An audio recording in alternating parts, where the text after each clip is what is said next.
Hello everyone.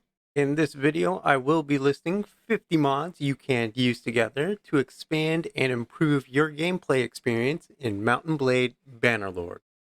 Yes, you heard that right. 50 mods all at once and stable 99% of the time. Now before I jump right into it, I do have to add a disclaimer. Just because I have not experienced any crashes does not mean no one else will either. The more mods you stack up on, the more complicated everything's going to get, and everyone's system is built slightly different. Always back up your saves. And before we continue, I just want to take a moment to thank you all for watching. Thank you for subscribing. We just recently hit 50 subscribers, and it may not seem like a whole lot, but when I first started making these videos, I wasn't really expecting any subscribers at all, or any views really. I just had an idea, and I wanted to get it out there. If you haven't subscribed already, please consider it, and we'll get right back on to the video. For the essentials, these include 6 mods total.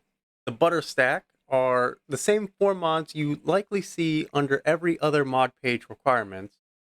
These 4 being Harmony, UIExtender, ButterLibrary, and Mod Configuration Menu version 5.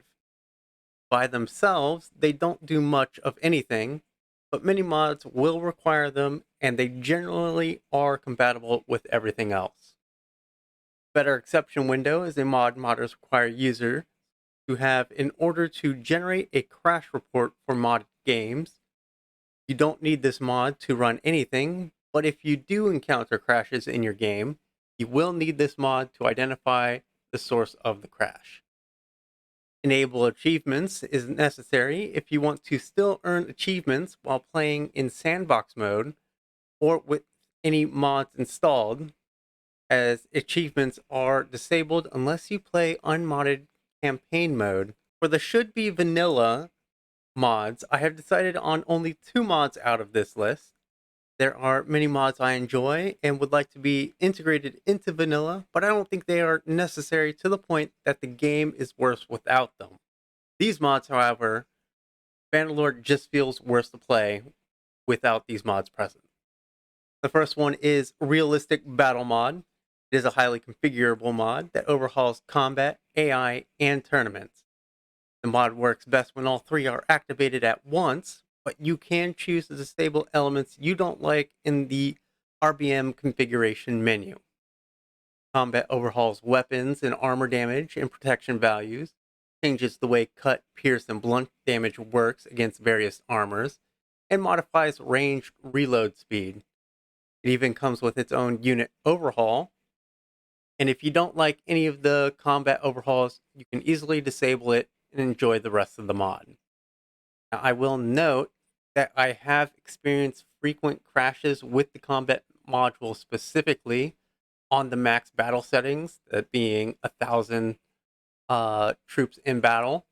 So if you experience crashes in battle, specifically the battles, not on the campaign map or anywhere else, but when you're in combat and you just crashed a desktop, try lowering the number of soldiers on the field or consider disabling the combat portion altogether. That is my one caveat for this mod. The most important aspect of the mod, however, that should be without a doubt in vanilla, is the AI improvements in battle. If you want to see these AI changes, feel free to check out any of my other videos in my AI Showdown series, where I specifically look at how AI tactics unfold in battle. The arena overhaul is another optional portion of the mod. I find it works best with combat enabled, as it makes tournaments winnable when you are first starting out. If combat is disabled, feel free to disable the tournament portion, as it will just make all the tournaments way too easy. The second mod that should be vanilla is Diplomacy. Diplomacy adds much needed features to the kingdom management stage of the game, most notably the alliances and non-aggression pacts that can diversify the wars in your campaign. Allies will team up against a common enemy, and non-aggression pacts will hold true, allowing you to focus on one war at a time. You can also customize how long alliances are, non-aggression pacts, wars, or peacetime will last.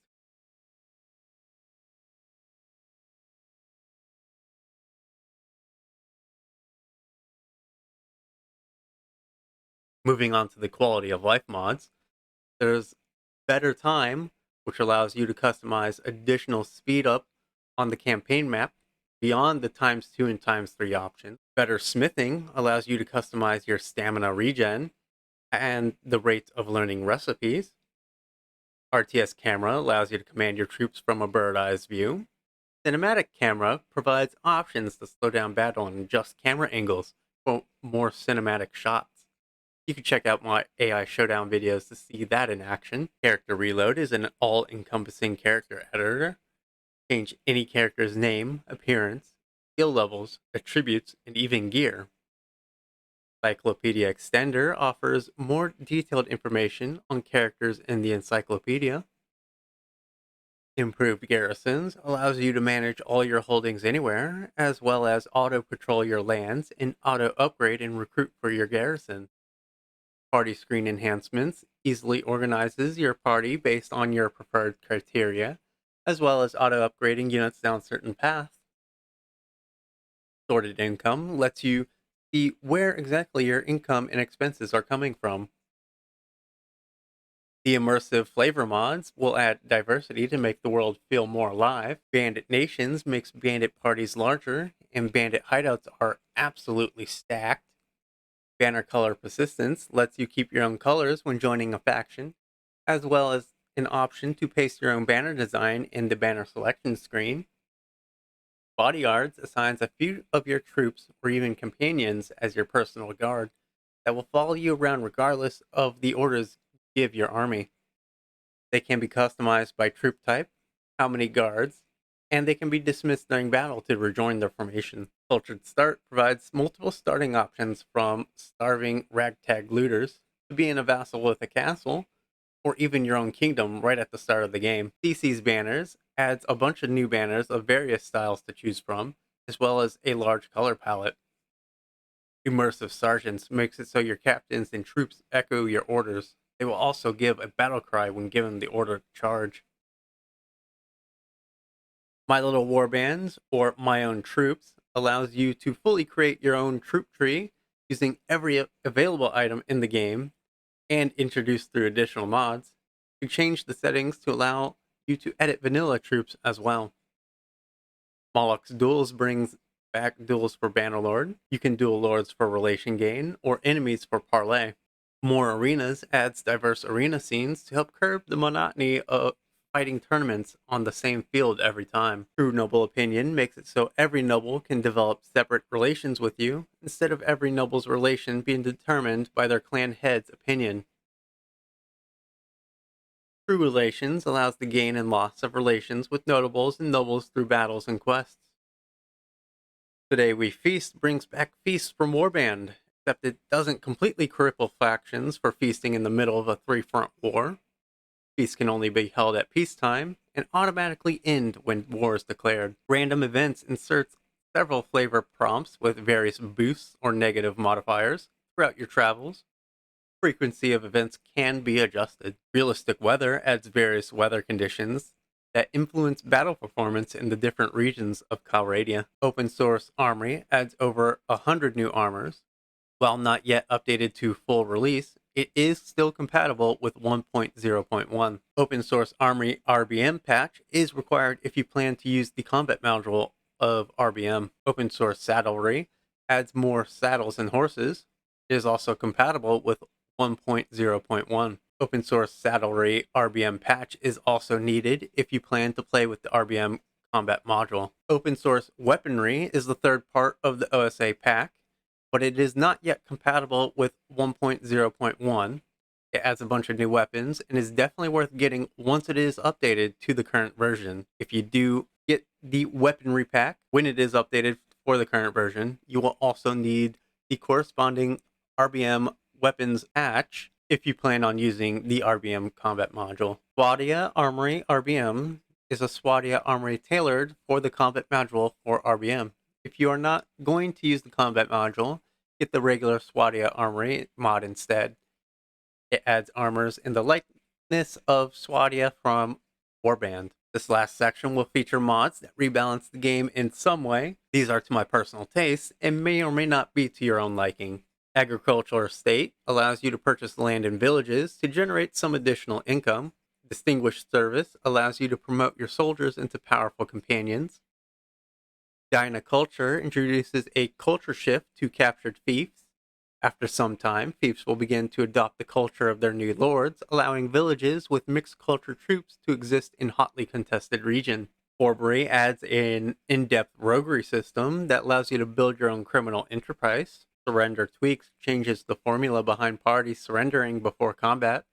No more bands of 10 defiant looters forcing your 200-man army into a fight. Separatism throws the campaign into complete chaos by providing more avenues for lords to break away from their own faction. It also has the option to make every clan its own faction at the game's start. True Controllers, a framework if you plan on using the True series. Feel free to disregard this mod if you do not plan on using the True series. True Battle Loot improves loot drops.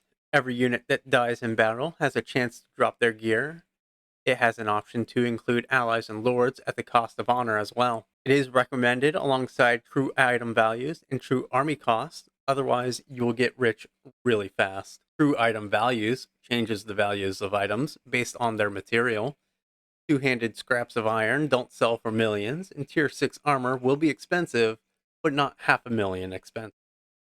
It is recommended to use with True Battle Loot and True Army Costs. True Army Costs makes every soldier more expensive to recruit and upgrade based on the equipment they own.